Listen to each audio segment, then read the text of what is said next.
Olá! Vamos dar início à aula de número 7, que é sobre transformadas lineares. Qual é a ideia desta aula? Vamos considerar agora, olhar para essa equação matricial AX igual a B e vamos interpretá-la de uma maneira diferente. Nós vamos enxergar esse sistema, AX igual a B, como se fosse uma ação da matriz A sobre o vetor X, de forma que a multiplicação matricial de A por X faça com que isso resulte no vetor B. Então, isso seria uma ideia de uma transformação, porque a matriz A estaria transformando o vetor X no vetor B, como se fosse uma função. Eu tenho um vetor X, aí eu aplico uma transformação, que nós vamos chamar de T, e isso vai resultar no vetor B. Mas como é que é feita essa transformação? Para fazer a transformação sobre o X, você tem que pegar a matriz A, efetivamente, e multiplicar por X. Então, isso vai dar uma ideia de função para essa a ação que é a multiplicação de uma matriz A por um vetor X. E o que seria, então, resolver um sistema AX igual a B? Então, ao resolver o sistema AX igual a B, na prática, nós estamos querendo encontrar qual que é o vetor X que, ao fazer A vezes X, resulte no vetor B.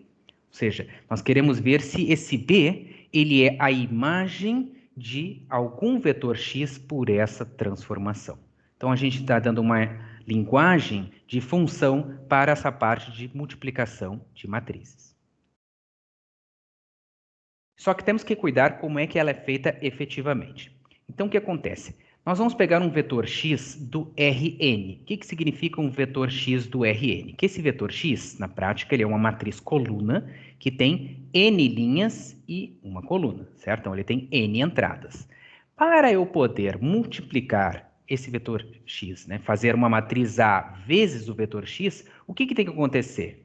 Obrigatoriamente, se esse vetor tem n entradas, essa matriz A precisa ter n colunas. Essa é a regra da multiplicação de matrizes. O número de colunas da matriz da esquerda tem que ser igual ao número de linhas da matriz da direita. Então, essa matriz A tem que ter n colunas. Bom, essa matriz A, ela tem um certo número de linhas, certo? Ela vai ter m linhas. Então, o que acontece? Ao fazer a matriz A vezes o vetor x, isso vai resultar numa matriz B, que vai ter um número de linhas, ou seja, igual ao número de linhas da matriz A. Então, se a matriz A é m por n, ela vai resultar num vetor que tem m linhas, e no caso ele vai ter uma coluna, porque x só tem uma coluna, certo? Então, ou seja, B tem o mesmo número de colunas do que x, enquanto que B tem um número de linhas igual ao número de linhas da matriz.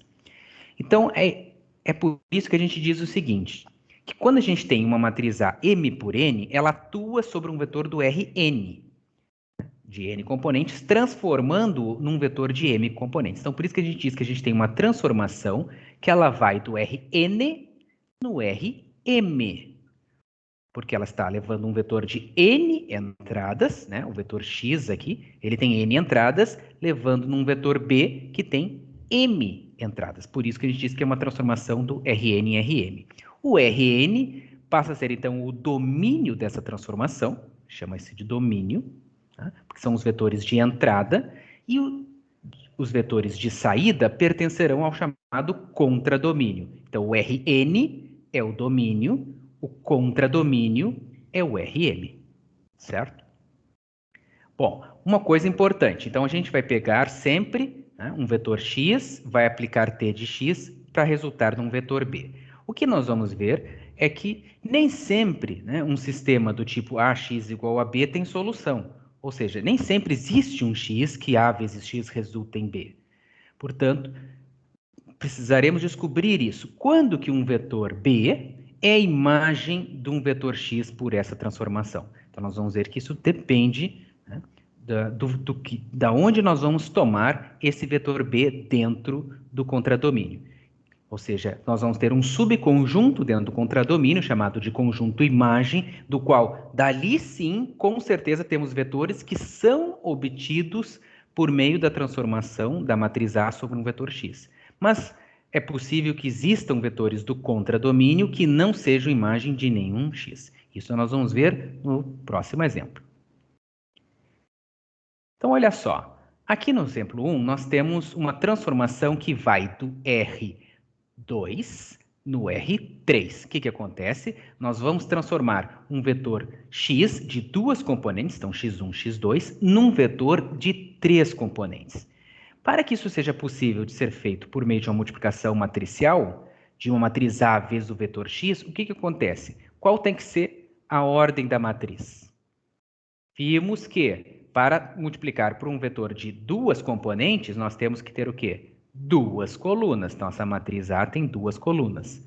Se o nosso objetivo é transformar num vetor do R3, ela tem que ter três linhas. Então, a matriz A tem que ser 3 por 2, para que, ao multiplicar por uma matriz 2 por 1, resulte, então, uma matriz 3 por 1. Então, aqui que sempre tem que ter um cuidado, né? Se a transformação ela é do R2 no R3, a matriz A é 3 por 2 e não 2 por 3, certo? Porque ela tem que ter o número de colunas igual à entrada e o número de linhas igual à saída. Então, cuidado na hora de estabelecer a ordem da matriz. Fica oposta ao que está escrito lendo aqui da esquerda para a direita, certo? Isso é muito importante. Bom, então aqui são dados três vetores. Tem um vetor U, duas componentes. Então, esse vetor está no R2. É um vetor do R2, pertence ao R2. Já tanto esse vetor B quanto esse vetor C, eles pertencem ao R3, porque eles têm três componentes. E o que nós queremos nesse exercício? No primeiro item, calcule T de U. O que é T de U? T de U é simplesmente a imagem da transformação T sobre o vetor U. Como esse vetor U tem duas componentes, né, o que acontece? T de U, então, vai ser A vezes U. Então, tem que pegar a matriz A, que só tem duas colunas, né? Então, ela é a matriz 1, 1, 0, 1, 2, 3, que multiplicado por esse vetor U ali, que no caso era 2, 1, resulta em que vetor? Bom, aqui é multiplicação, né, de matriz. Nós temos que multiplicar cada elemento da coluna, né, pelos elementos das entradas do vetor x. Então, tem que fazer 2 vezes 1 mais 1 vezes 1 e somar. 2 vezes 1, 2, mais 1 vezes 1, 3. 0 vezes 2, mais 1 vezes 1, 1. 2 vezes 2, 4, mais 3 vezes 1, 7. Então, deu o vetor 3, 1, 7. Então, esse aqui é o T de U. Esse aqui é a imagem do vetor U por essa transformação. Esse é o vetor do R3, do contradomínio, que é imagem do vetor U2, 1 por essa transformação. Então, no item A, é só calcular isso. O que acontece no item B? No item B, pede para encontrar o vetor x tal que T de x é B, onde B é o vetor 1, 2, 4. Então, eu quero descobrir qual é o x que, ao fazer A vezes x, resulta em B. Essa é que é a pergunta, ou seja, a matriz A está dada, 1, 1, 0, 1, 2, 3. Eu não sei qual é o x que eu tenho que multiplicar ela, né? Então, ele tem entradas x1, x2, de maneira que A vezes x resulte, então, nesse vetor B, 1, 2, 4. Então, note que nós temos necessariamente um sistema do tipo AX igual a B. Então, o que é resolver um sistema? Encontrar o vetor x que faz com que A vezes x resulte em B. Como vamos resolver? Como sempre resolvemos e estamos sugerindo resolver em álgebra linear, pelo método do escalonamento, não é? Copia as primeiras colunas e completa com a coluna da direita, 1, 2, 4, e aplica o escalonamento, certo? Já dá para ver aqui que não preciso mexer na primeira linha, também não preciso mexer na segunda, porque ela já começa com 0. Agora tem que mexer na terceira, né? Então aqui é fácil de ver que tem que fazer a linha 3, receber a linha 3 menos 2 vezes a linha 1. Porque como ela tem 1 e a linha 3 tem 2, tem que multiplicar a linha 1 por menos 2, para que somado com 2 resulte em 0. Isso vai fazer com que menos 2 mais 3 resulte em 1 e menos 2 mais 4 resulte em 2. Bom, temos que fazer mais um passo agora para eliminar o 1 que está abaixo do pivô da linha 2. Então, eu tenho que fazer uma operação da linha 3 com a linha 2. Então, faço a linha 3, receber a linha 3 menos a linha 2. A primeira linha não mexe. A segunda linha não mexe. Agora, a terceira linha, 0 menos 0, 0. 1 menos 1, 0. 2 menos 2, 0. Acabou. Chegamos numa matriz na forma escalonada. O que aconteceu? Ela tem 2 pivôs, certo? E uma linha final toda de zeros. O que isso conclui sobre a solução do sistema? Lembre que nós estamos atuando sobre um vetor de 2 componentes. Para achar as componentes, precisamos de um pivô, né, para cada componente. E temos, certo? Então, esse sistema é aquele que nós classificamos como sistema possível determinado. Só tem uma solução, porque cada um desses pivôs vai ser suficiente, então, para encontrar os valores únicos, né, de x1 e x2 que satisfazem esse sistema. Então, a segunda linha que eu já mostro aqui, o x2 é igual a 2. Já sei que o x2 é igual a 2. Como é que eu acho o x1? Pela primeira linha. Então, x1 mais x2 tem que ser igual a 1. Mas x2 é igual a 2. Então, x1 mais 2 tem que ser igual a 1. Portanto, x1 é igual a menos 1. Essa é a solução única desse. Né? Então, o x1 tem que ser menos 1, o x2 tem que ser 2. Qual é a resposta? Então, a resposta, o vetor x é o vetor de coordenadas menos 1, 2. Esse é o vetor tal que, se eu fizer t aplicado nesse x, ou seja, a vezes x, resulta no vetor b, 1, 2, 4. Então, esse é o vetor x tal que, se eu fizer t de x, vai dar o vetor b. Bom, e então, o item C, vamos para o item C. O item C é bem parecido, só que o item C faz uma pergunta. O C, ele pertence ou não pertence ao conjunto imagem de T? O que é pertencer ao conjunto imagem? Ele pertencerá se, de fato, existir um vetor x que, se eu fizer t de x, ou seja, se eu fizer a vezes x, isso resulte no vetor C. Só que a gente não sabe ainda se tem esse vetor x, assim como não sabia no item anterior. No item anterior descobrimos que existia um x que tal que t de x é b. Então, no exercício, no item b, nós concluímos que b pertence à imagem de t. B pertence, porque encontramos um x que t de x é igual a b. Já no item c ainda não sabemos se existe um x tal que t de x dá c. O fato de ter encontrado um x para o b não quer dizer que vai existir necessariamente um x que vezes a, que a vezes x vai dar c. Pode ser que seja negativa essa resposta, né? E nós vamos ver que, de fato, esse C não pertence ao conjunto imagem. Por quê? Teremos que fazer a mesma coisa. Teremos que encontrar, ver se tem um x que A vezes um x1, x2 resultasse nesse vetor C, que nesse caso agora ele é 1, 3, 2. Ele também é um vetor do R3, é um vetor do contradomínio, mas ainda não sei se existe um x que A vezes x dá C. Como é que a gente descobre? Mesmo jeito. Copia as primeiras colunas e aí coluna da direita. Então, note que não dá para aproveitar o que a gente fez antes, mas são os mesmos passos. Né? Só mudou os valores da coluna da direita.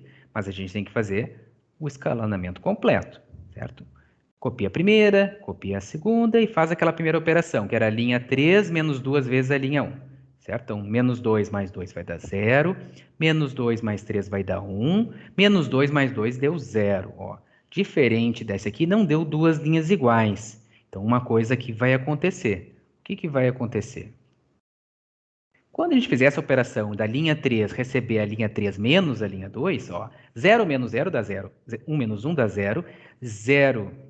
Ah, desculpa, aqui era 3, perdão, aqui era 3. Então, 0 menos 0 dá 0, 1 menos 1 dá 0, 0 menos 3 dá menos 3. Opa, aconteceu uma coisa diferente. O que aconteceu de diferente? A gente tem um pivô na linha 1 como antes, um pivô na linha 2 como antes, mas agora tem um terceiro pivô na última coluna. E qual o problema disso? O problema disso é que a última coluna é o que completa, né, a matriz aqui para pensando na resolução do sistema x igual a c. A gente tem que pensar que tem, né, é uma igualdade com dois lados de uma igualdade. Então, as colunas anteriores é o lado esquerdo da igualdade, a coluna da direita é o lado direito da igualdade. Então, nós temos uma última linha que diz que, ao ter um pivô na última coluna, nós teríamos uma equação do tipo 0x1 mais 0x2 igual a menos 3. Mas essa equação é impossível de ser satisfeita, porque 0 não pode ser igual a 3, certo? Então, chegamos numa impossibilidade. Então, sempre vamos ter um sistema que nós classificamos como impossível se a gente tem um pivô na coluna de resultados. Então, não tem nenhuma multiplicação aqui de x1, x2 por zero que vai resultar num número diferente de zero. Então, quando o sistema é impossível, não é possível encontrar um x tal que a vezes x é igual a c.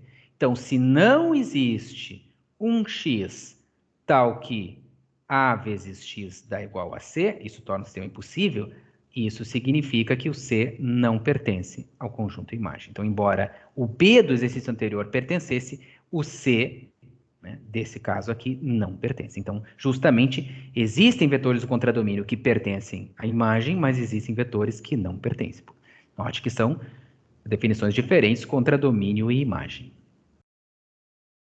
Bom, uma coisa muito importante a perceber nessas transformações é o seguinte, que essas transformações dadas por multiplicação de matrizes, elas são o que nós dizemos de transformações lineares. Elas têm a propriedade da linearidade. Então, por isso que elas são estudadas em álgebra linear. O que acontece? O que é ser linear?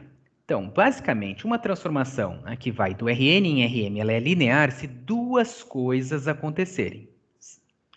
Obrigatoriamente, essas duas coisas precisam acontecer. Quando eu aplico a transformação na soma de dois vetores, U mais V, a resposta disso tem que ser a transformação sobre o U, sozinho, mais a transformação sobre o V, quaisquer que fossem os vetores U e V. A segunda propriedade é que, quando eu aplico a transformação sobre uma constante vezes um vetor, isso tem que ser obrigatoriamente essa constante C vezes a transformação sobre o vetor, qualquer que fosse essa constante C real e qualquer que fosse o vetor. Certo? Então, acontecendo essas duas coisas, elas vão ser lineares, certo?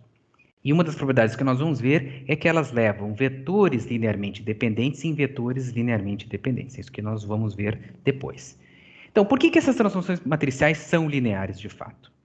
Note que a transformação linear, né, quando a gente está fazendo um T de U, né, a gente viu que é fazer uma matriz A vezes o vetor U. Quando a gente está fazendo um T de V, é fazer A vezes um vetor, certo? Então, quando eu estou fazendo T aplicado no U mais V, o que acontece? T aplicado no U mais V é a multiplicação da matriz A pela soma de U e V, que também são matrizes colunas, mas também são matrizes. A multiplicação de matriz ela tem uma propriedade, né, de distributividade. Quando a gente tem A aplicado numa soma de matrizes, isso é A vezes a primeira matriz que está dentro do parênteses, mais A vezes a segunda matriz. Isso é uma propriedade da multiplicação de matrizes. Ela tem essa propriedade de distributividade. Então, A vezes U mais V é A vezes U mais A vezes V. Mas A vezes U é a imagem do U pela transformação, enquanto que A vezes V é a imagem do vetor V pela transformação. Então, aplicar na soma é, de fato, né, somar a aplicação em cada um separadamente. Da mesma forma, eu poderia fazer a transformação sobre uma constante C vezes um vetor V, certo? Que é o mesmo que pegar a matriz A e multiplicar pela constante vezes um vetor. Bom, o que acontece quando uma constante multiplica uma matriz? A gente sabe que quando uma constante multiplica uma matriz, ela multiplica cada uma das suas entradas. Mas uma propriedade que a gente pode ver, que quando a gente tem multiplicação com outras matrizes juntas, é que a gente pode fazer, por último, digamos assim, essa multiplicação de todas as entradas por C. Ou seja, eu primeiro faço A vezes V, essa multiplicação de matriz, e depois multiplico todas as entradas por C. Isso também é uma propriedade da multiplicação de matrizes. Então, eu posso fazer A vezes V primeiro e depois, por fim, só no final, multiplicar por C. Então, é como se eu fizesse C vezes o T de V só no final. Então, também satisfez essa outra propriedade que indica quando uma transformação é linear. Vamos ver, então, como usar essa ideia de linearidade no próximo exemplo. Então, olha só. No exemplo anterior, nós tínhamos que o vetor 2, 1 tinha como imagem o vetor 3, 1, 7, certo? E o vetor V, aquele 1, 2, 4, era imagem do vetor menos 1, 2, certo? Isso já tínhamos visto no exemplo anterior. Com essas informaçõeu quero calcular T de 3U, T de menos 2V e T de 3U menos 2V. olha só o seguinte. O que vai ser a T de 3U? É como se eu aplicasse a transformação matricial, né, da matriz A vezes o vetor 3U. Mas pela linearidade, nós sabemos que a gente pode multiplicar por 3 só no fim. A gente pode fazer primeiro T de U e depois, então, multiplicar por 3. Como eu já tenho que T de U é 317, é só fazer 3 vezes o vetor 317. E multiplicar por uma constante é multiplicar todas as coordenadas por essa constante. Então, 3 vezes 3 é 9, 9 vezes 1 é 3, 7 vezes 3, 21. Portanto, a imagem do 3U é exatamente o triplo da imagem do U. 9, 3, 21. E o que é T de menos 2V? T de menos 2V é menos 2 vezes T de V. Ou seja, multiplicar o T de V, que é 1, 2, 4, que era aquele vetor B do exercício anterior, e multiplicar tudo por menos 2. Bom, então isso aqui vai dar menos 2, menos 4, menos 8. Pronto, acabou. T de menos 2V é isso aqui. E quanto é que é T de 3U menos 2V? Como isso aqui é uma soma, né? Então eu posso repartir a soma. Ou seja, isso aqui seria T do 3U menos 2 vezes o T de V, né? Então seria 3 vezes o T de U menos 2 vezes o T de V. Né? Como eu já calculei que o T de 3U é o 9,321, e o menos 2 vezes T de V é o menos 2, menos 4, menos 8, então eu vou somar com isso. Note que eu estou, na prática, somando com menos 2 vezes o vetor. Né? Então eu vou somar com o menos 2, menos 4, menos 8. E aí isso vai dar 9 menos 2, 7, 3 menos 4, menos 1, 21 menos 18 vai dar 13. Então 7 menos 1 e 13 é a imagem dessa combinação linear T de 3U menos 2V. Tá vendo? E aí concluímos. Então, por isso que a gente diz que a transformação leva vetores LD em vetores LD, certo? Porque 3U menos 2V é uma combinação linear dos vetores U e V. E no final vimos que nós temos uma combinação linear das imagens do U e do V. Por isso que ela está levando vetores que são combinação linear em combinações lineares, com os mesmos coeficientes da combinação.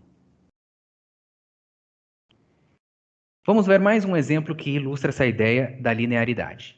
Então, são dados os vetores E1, 1, 0, E2, 0, 1, e já dão as imagens Y e Y2 desses vetores E1 e E2. Note que agora é uma transformação de R2 em R2, certo? Ou seja, a gente vai levar vetores de duas componentes em vetores de duas componentes. 1, 0 vai no 1, 2, 0, 1 vai no 3 menos 1.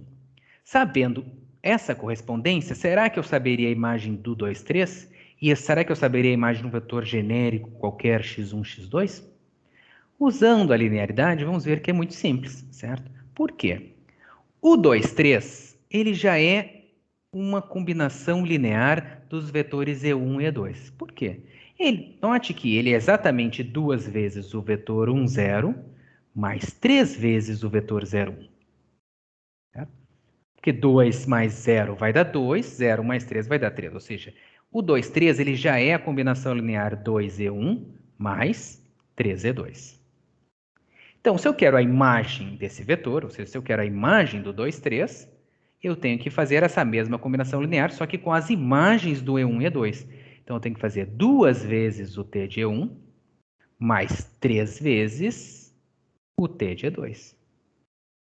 Então, eu tenho que multiplicar por 2 a imagem do E1, que é o Y1, que é o 1, 2, e então multiplicar por 3 a imagem do E2, que é o 3 menos 1, e então fazer essa combinação linear desses vetores. 2 vezes 1, 2, né, vai dar o vetor 2, 4. 3 vezes o 3 menos 1 vai dar o vetor 9 menos 3. Somando esses dois, então isso aqui vai dar 11 e 1. Então, essa é a resposta, essa é a imagem do vetor 2, 3 por essa transformação. Note que a gente não precisou da matriz, né, que fizesse essa transformação. Basta eu saber a imagem, ao saber a imagem desses vetores E1 e E2, foi possível encontrar a imagem do 2, 3. E será que seria possível encontrar a imagem de um vetor qualquer, x1, x2, só sabendo a imagem do E1 e do E2? A resposta é que sim. Por quê? Da mesma forma que a gente viu que 2, 3 é 2 vezes o 1, 0 mais 3 vezes o 0, 1, isso vale para qualquer vetor de coordenadas x1, x2. Note que qualquer vetor de coordenadas x1, x2, eu posso ser visto como x1 vezes 1, 0, mais x2 vezes 0, 1. Ou seja, é sempre x1 vezes o E1 mais x2 vezes o E2. Mas isso é porque E1 e E2 têm essa particularidade de serem vetores assim, né? 1 e 0, 0, 1. Mais adiante, nós vamos explicar melhor essa questão desses vetores, que a gente chama de vetores canônicos, certo? Isso vai ficar para um assunto de uma próxima aula. Então, aplicar T no x1, x2 é fazer essa combinação linear, multiplicando a imagem do primeiro vetor por E1, perdão, quer dizer, a imagem do vetor E1 por x1 mais x2 vezes a imagem do E2. Então, eu tenho que fazer x1 vezes a imagem do E1, que já vimos ser, qual que era a mesma? 1, 2. E aí temos que multiplicar por x2 a imagem do E2, que é 3 menos 1. Então, nós temos que fazer x1 vezes 1, 2, mais x2 vezes 3 menos 1. Isso vai dar uma matriz também duas componentes, né? 2 por 1. Então, isso aqui vai dar x1 mais 3x2 e 2x1 menos x2. Então, essa aqui vai ser a imagem de qualquer vetor. Então, tá vendo? Ao saber a imagem do 1, 0 e ao saber a imagem do 0, 1, que é 1 e 2, 3 menos 1, eu sei de qualquer outro vetor de coordenadas x1, x2, não importa qual fosse o valor do x1, não importa qual fosse o valor do x2. Vejamos aqui alguns tipos especiais de transformações lineares.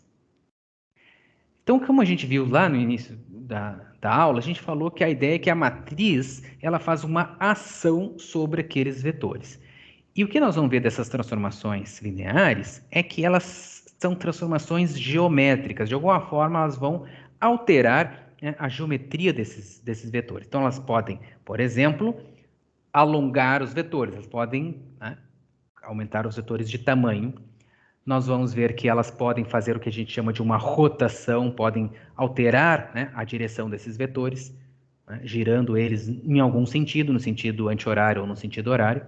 Né? Podemos fazer compressões, cisalhamento, que é um tipo, né, de transformação, né, que há como se fosse um quadrado que fica inclinado assim, né, como se fosse, né, um prisma reto que fica oblíquo. Né? Então, isso também é uma transformação linear, então vão ser vários exemplos. Só para citar um entre eles, né, vamos pegar o exemplo dessa matriz 2 por 2 aqui, de coordenadas 0, menos 1, 1 e 0. Essa aqui em particular, ela faz uma rotação de 90 graus no sentido anti-horário. Bom, por que exatamente isso? Vamos imaginar aqui no nosso plano cartesiano, né, vamos pegar o círculo trigonométrico, que é o círculo de raio 1, certo? E vamos aplicar a transformação sobre os pontos desse círculo. Então, vamos pegar aqui primeiro esse vetor aqui, conforme no exemplo anterior, é o que chamamos de E1. Né? O E1 é o vetor 1, 0, certo? O que acontece se aplicarmos essa matriz sobre esse vetor E1? Né? A ideia é que nós vamos ter uma nova imagem. Né? Nós vamos ver que algumas coisas vão ficar modificadas. O que vai ficar modificado? A posição desse 1, 0. Se nós pegarmos essa matriz e multiplicarmos por esse vetor, 0 menos 1, 1, 0, e eu multiplicar pelo vetor 1, 0, o que vai dar? 0 vezes 1 menos 1 vezes 0 vai dar 0. Agora, 1 vezes 1 mais 0 vezes 0 vai dar 0, 1. Ou seja, o vetor E1 se transformou no vetor 0, 1, que no caso seria o vetor E2. Então, isso é uma transformação que leva o E1 no E2. Tá vendo? No domínio, na origem, na imagem original, ele era um vetor horizontal. Apliquei essa matriz, ficou um vetor vertical, com o mesmo comprimento, só que com 90 graus de diferença, tá vendo? Aí que está acontecendo a rotação. Vamos ver agora, vamos pegar outro vetor. Né? Vamos pegar, por exemplo, o vetor E2, que é o vetor 0, 1. Se eu aplicar a matriz essa matriz 0, menos 1, 1, 0 e aplicar no 0, 1, que seria o E2, onde é que o E2 vai parar por essa transformação? Multiplicando 0 menos 1, 0 por 0, 1, 0 menos 1 vai dar menos 1. E 1 vezes 0 dá 0, mais 0 vezes 1 dá 0. Ou seja, ele está no menos 1, 0, que é menos o vetor E1. Menos o vetor E1 é exatamente esse vetor aqui, tá vendo? Então, eu tinha o vetor E1, E2, fiz uma rotação, né? O E1 subiu e o E2 estava em cima, desceu, mas para o lado esquerdo, ou seja, foi uma rotação no sentido anti-horário, tá vendo? Então é isso que acontece nesses casos aqui. Então nós vamos ver que isso vai acontecer para todos os vetores, não importa os vetores que eu pegasse aqui, ao fazer esse giro, eles iriam girar exatamente 90 graus. Então, tudo que tivesse de um lado da cena giraria 90 graus no contradomínio, tá vendo? Então, isso é um exemplo para ilustrar uma transformação linear dada para uma matriz, uma rotação. Por fim, a gente vai... Uma observação importante a fazer nessa aula é que nem toda transformação é linear. A gente acha que qualquer transformação aplicada nos vetores vai ser linear. Não, não é bem assim, né? Nem toda transformação ela é linear. Então, aqui nós vamos ter um exemplo de uma transformação que não é linear, tá? Essa aqui é uma transformação que vai do R2 em R2, transforma vetores do R2 no R2.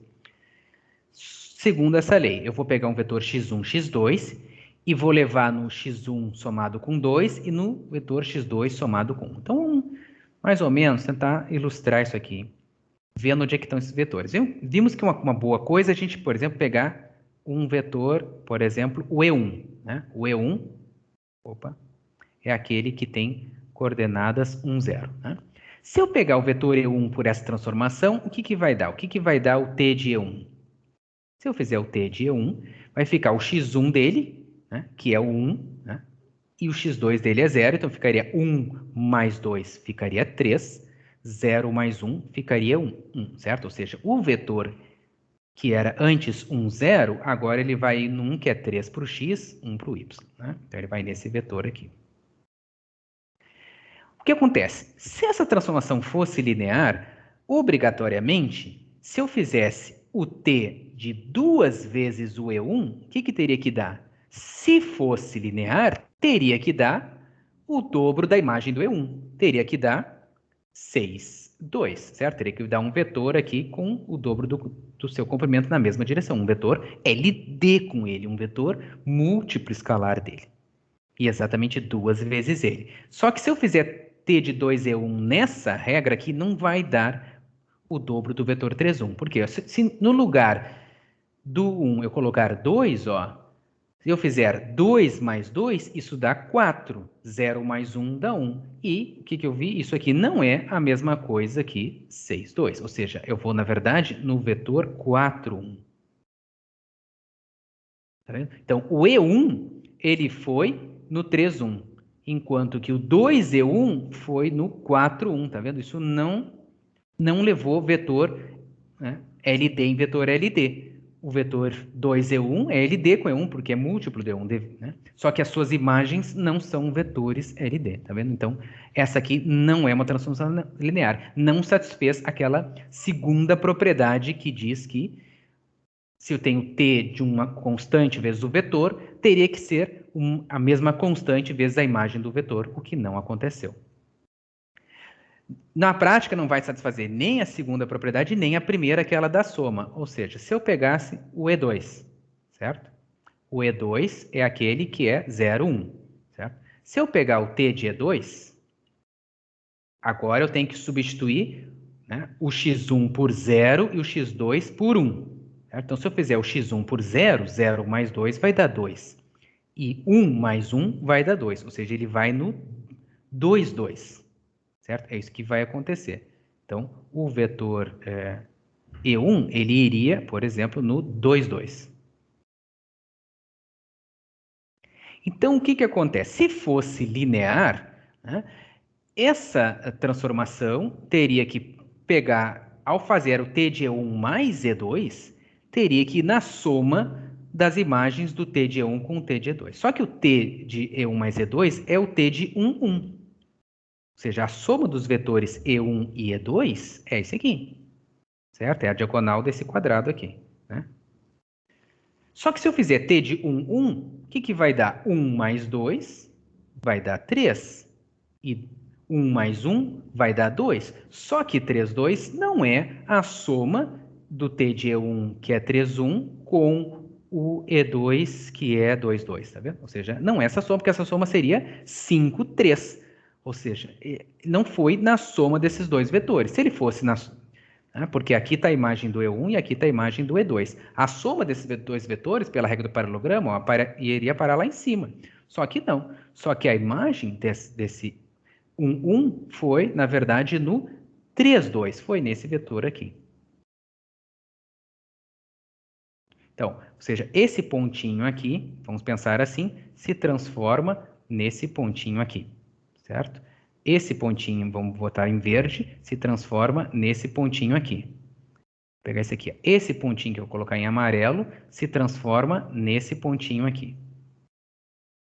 Então, o que nós vamos ver? É uma transformação vetorial, mas ela não é uma transformação linear. Na verdade, esse tipo de transformação aqui é o que nós chamamos de uma translação. Ou seja, se a gente imaginar esse quadrado aqui, esse quadrado ele vai aparecer exatamente aqui, tá vendo?